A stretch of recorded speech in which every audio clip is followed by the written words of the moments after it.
Are you a newly minted coach with a certification or 2 or 7, and you are ready to start working with clients, but you don't know how to start? You don't know what to do. You don't know the steps to take, and you don't want to waste time trying to figure it out all on your own.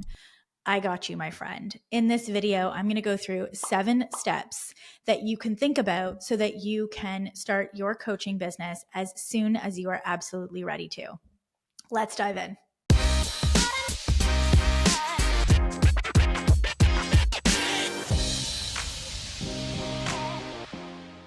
Welcome back. I am Lori Kennedy, founder of the Wellness Business Hub, and we work with practitioners and coaches who are just getting started online, and we help them to create their coaching program, launch it, and fill it.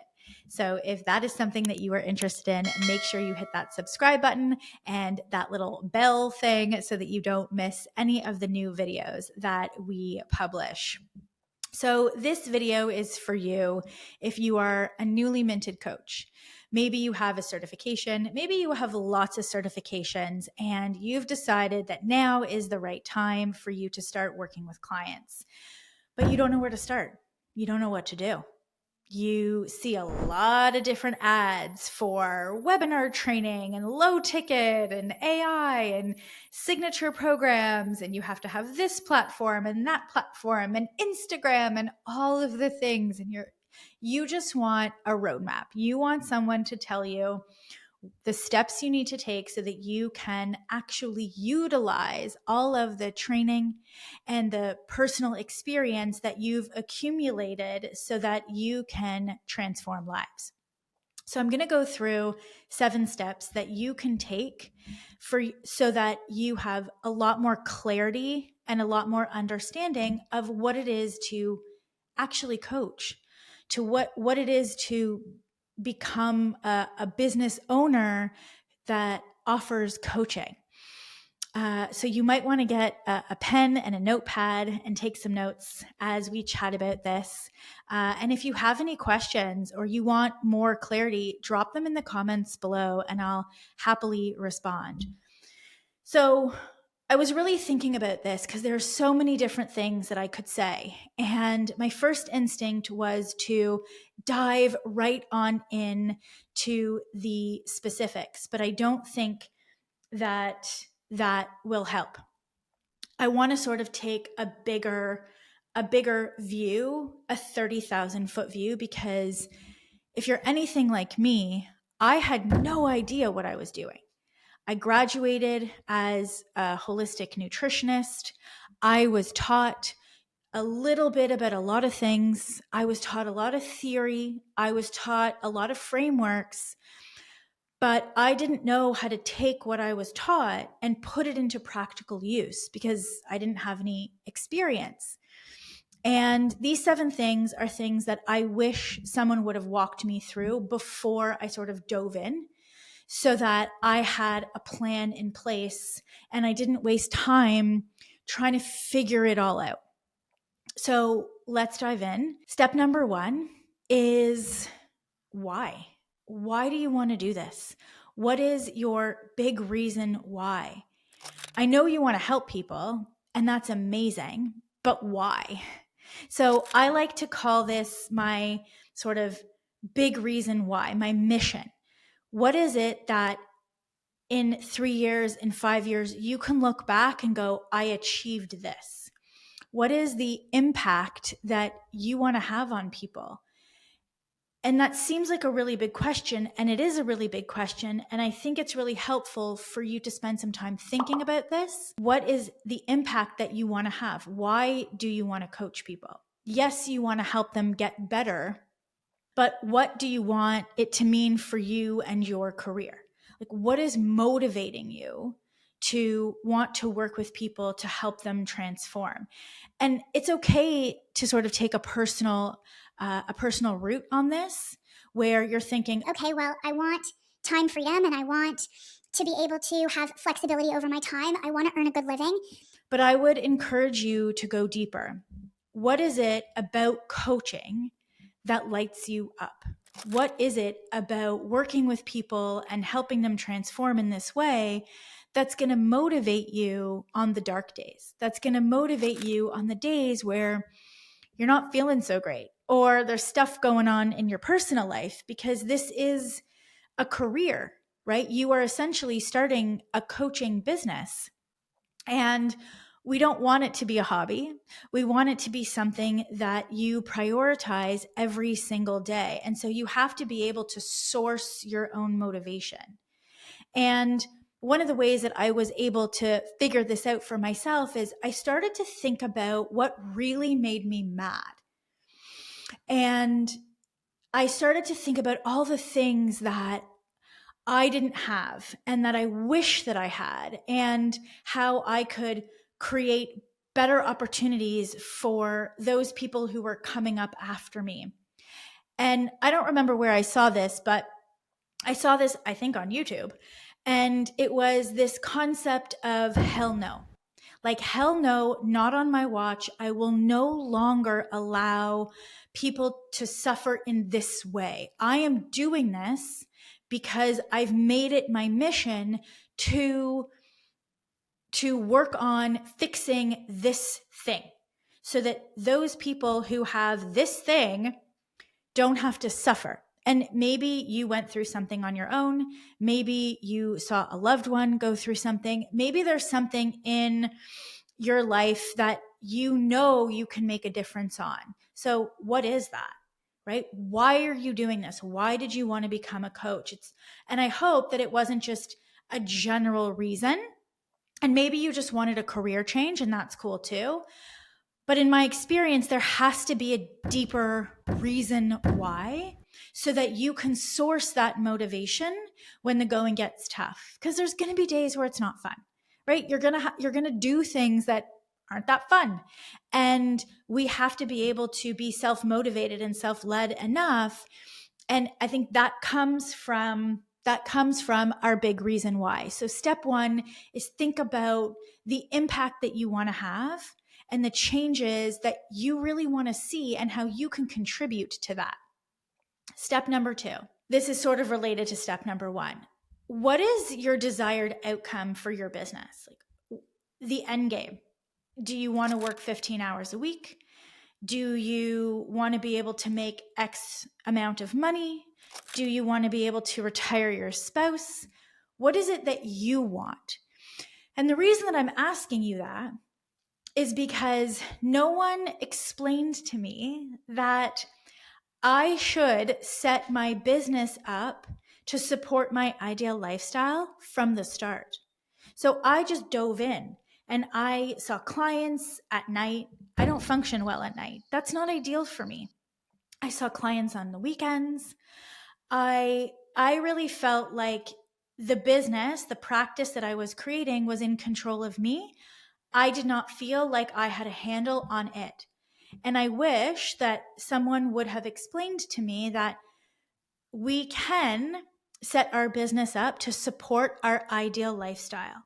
So I really want you to think about what that looks like. For example, right now I operate off of a 4-day work week. So we work Monday to Thursday, and Friday is a flex day, meaning there's no meetings, there's no clients, there's no anything.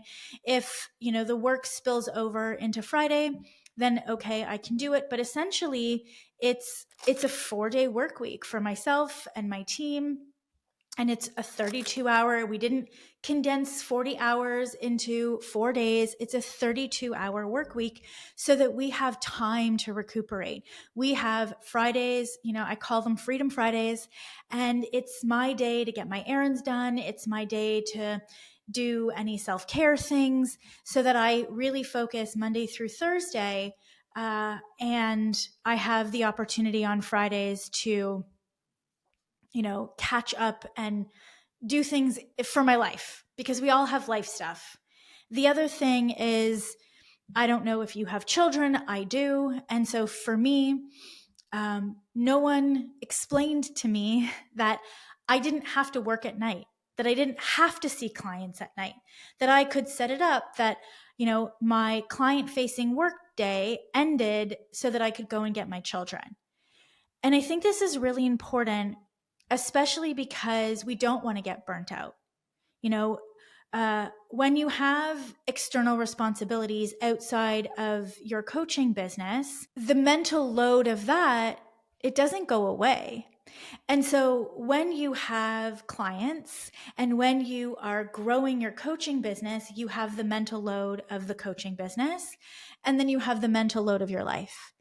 And so I want you to think about what the ideal schedule would be for you so that you have time to recuperate, so that you have time to work on the business instead of just working in the business. So map out what an ideal work week would look like for you before you get started so that you can structure it the way that so that you can structure your business to support your ideal lifestyle before you even begin, so that you are not stepping outside of your boundaries and overworking, because that's not fun. Step number 3, what kind of coaching business do you want? There's different kinds. There's different styles. There's different business models. Again, nobody explained to me that I had options. I was taught one particular way of working with clients, and that is to sell timed sessions as individual sessions. So I was taught to sell a block of time, let's say 60 minutes for a set dollar fee, and then to have the client come back and do follow-ups. And I realized really quickly that that just wasn't it. That was not for me. I did not want to feel like a revolving door coming, clients coming through. I didn't want to feel like I was repeating myself all the time. And I realized very quickly that that way of working with clients actually didn't support their transformation, because there was no container for me to hold them accountable. There was no container for me to follow up. There was no ongoing or additional education outside of that FaceTime. And if I wanted to do that, that was on my own time and my own dime, because I was not getting paid for any work that I was doing outside of the FaceTime that I had with the clients. And so I realized very quickly that that particular model of trading dollars for hours, of providing a service, was not for me.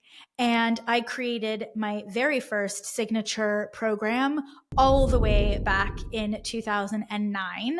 And it was a group coaching program. And it was for menopausal women who just wanted to lose weight without giving up wine, chocolate, or popcorn. And at the time, I was in my mid-20s.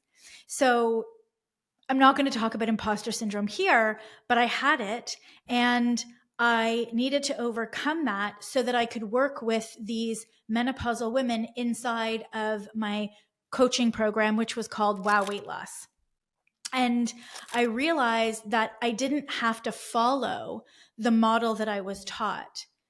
Even though there was no example for me at the time, I made it up. So luckily for you, there's people like me that exist that can say, hey, if you don't want to trade dollars for hours, if you want to do it a different way, here are some examples. And I've actually linked to how to create your coaching program in another video that I've done right below this one, so you can watch it afterwards. But I'll just give you some options now. So you can absolutely work one-to-one with clients, but I highly recommend that you set up a package. And the reason is because clients are coming to you to get a specific outcome. They don't want to buy time with you. You shouldn't be, in my opinion, selling your time. We're getting them to commit to a certain outcome. And so in order to have that outcome, they need to work with you for a predetermined amount of time. And so you can absolutely still work with clients on a one-to-one basis, but they are committing to a package. They are committing to this outcome where they need to work with you, let's say for 12 weeks or 16 weeks. And that's what they are investing in. They are investing in their own outcome. So that's an option. Then you can have a coaching program where it is, again, a predetermined amount of time. Let's say it's 8 weeks or 12 weeks or 16 weeks, and you are enrolling them into the coaching program, and you do what's called group coaching, where you have all of your clients, regardless of where they are in the program, and they come for their weekly group coaching call. So that's group coaching. Or you could mix them together. We call this the fusion method.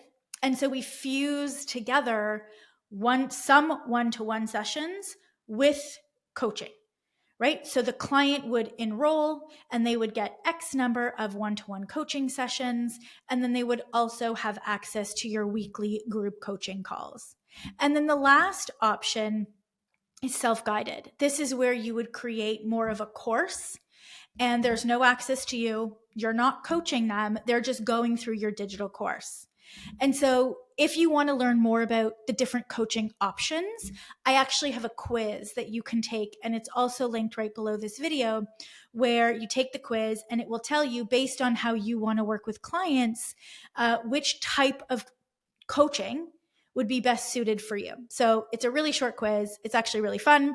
And you can go ahead and take that, and then you'll get more insight into which option would be best for you. But that's step number 3, is to decide what type of coaching you want to start off with. And of course, you can always change it later. Step number 4, and this is getting a little bit more into the details and a little bit more practical. So what I found working with thousands of coaches from all over the world, coaching on a variety of different things, is to first identify your ideal client and the persistent painful problem.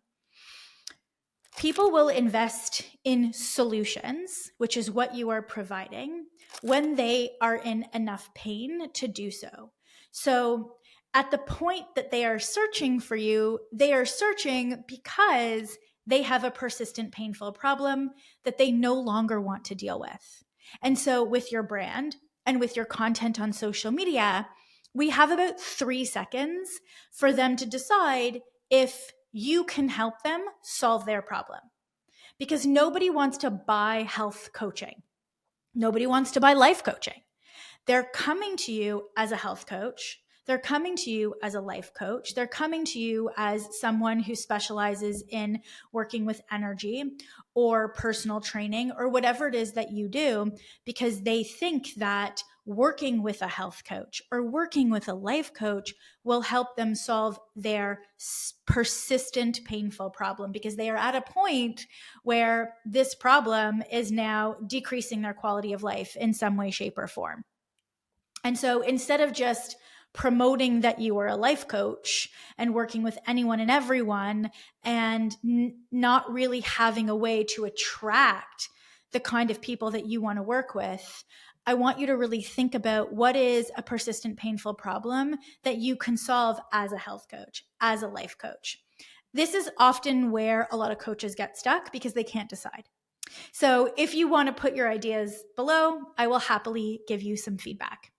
Step number 5. So we have the persistent painful problem, which is their starting point. They are in pain. They have this problem. The problem could be they have seasonal allergies. The problem could be they feel really disconnected from who they used to be because they've been mothering for so long. The problem could be that they just got divorced and they want to go through some type of healing, to recover from their divorce. They have a problem. So that's their starting point.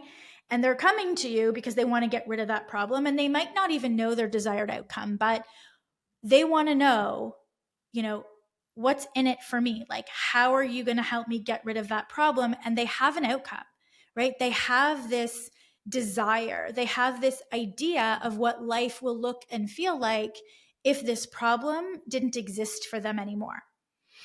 And so with coaching, we want to be able to say, this is how we're going to help you go from here to here, but you need to know the end part, right? You need to know what their desires are.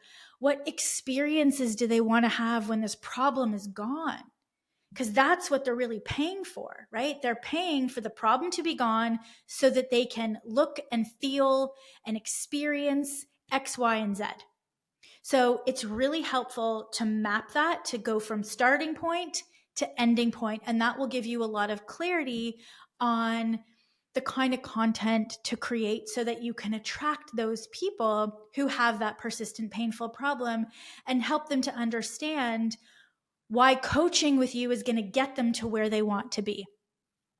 And step number 6, once you have the start point and once you have the end point, you can now map out your coaching strategies.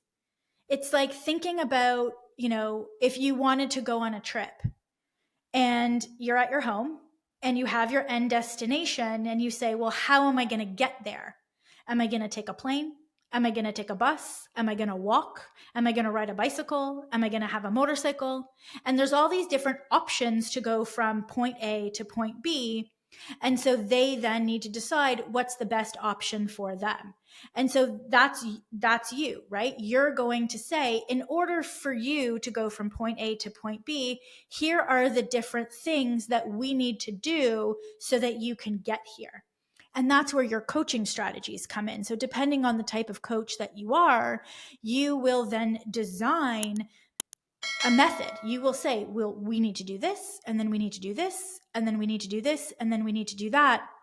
So that within that framework, they can lead the way. They can say, I'm struggling with this, I'm struggling with that. Because they need the step-by-step directions. Otherwise, they're just going to go in circles, right? They want that GPS step-by-step direction so that they can go from pain to desired outcome. And then step number 7 is when you use your coaching skills to get results. A lot of the coaches that I work with, one of the biggest things that holds them back is that they don't feel confident. They don't feel confident coaching because they're not sure how they're going to get their clients results. And it's because of all of this theoretical knowledge that you were taught with very little practical application. And so when you map their journey to say, okay, we're going to use this coach strategy and this coaching strategy and this coaching strategy, you are then able to see how you're going to use your training to get them from where they are to where they want to go. And all of a sudden you have this level of clarity, and you also have this level of confidence because it's not so foreign, right? You're really grounded in your coaching strategies, and you are using your coaching strategies to move them through their transformation. And I have one last step for you, which is a bonus step. Offer for the first couple of clients for them to be your beta test subjects. And I think this is really important, especially when you don't have any client experience at all. You want to show up with integrity. You don't want to have to pretend that you're super confident. You don't want to have to pretend that this is proven. You want to be able to show up in full integrity and say, hey, I've just started and I'm looking for some beta clients to coach with me so that I can work through my coaching methodology, so that I can really learn and understand how to coach you to the best of my ability. So I work with, let's say, burnt out moms. If you're a burnt out mom, I would love to be able to work with you and sort of beta test my coaching program, beta test my coaching package. And you can give me feedback on, how challenging it is for you, what you think is missing. And this is a really great way to get started because it lowers the pressure for you. It lowers the pressure to show up and be perfect. And it also lets the client know that, hey, you know what? I would really love some feedback. Like, I'm not perfect. If you're online, it's new technology. And you can say, like, this is new technology for me. I've never used this tech before. I've never coached in this way before. So in exchange for giving me feedback, I'm going to, let's say, give you a reduced fee. And you don't do it for everybody, but you do it for the first couple of clients so that you can show up in full integrity, and it just lowers the pressure. So I hope these steps help you. I hope they alleviate some of the overwhelm that you might be feeling in this moment. And again, feel free to leave your persistent painful problem in the comments below, and I will definitely give you some feedback. Thank you for watching, and I will see you in the next one.